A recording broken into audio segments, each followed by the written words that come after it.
5, 4, 3, 2, 1. Ayan na guys.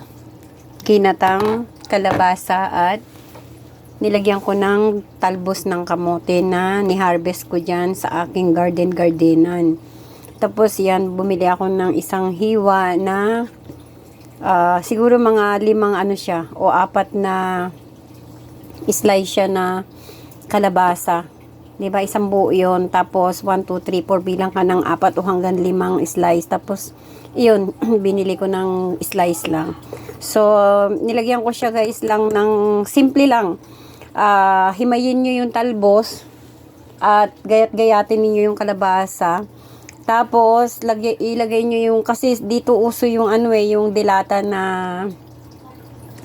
na coconut milk. Tapos nilagyan ko lang siya netong garlic pepper. Yan, garlic pepper seasoning. So yan, tapos nilagay ko yung talbos, nilagay ko yung kalabasa, tapos sinalang ko na ngayon na na siya, kumukulo na siya. Tapos pwede na siyang hanguin at lutuin. So yan lang, ganyan lang kadali yung kalabasang gata. Oh, nilagyan ko pala siya ng 555 sardines. Isang buong 555 sardines. Wala na, na lumutang, na yata, nalunod na.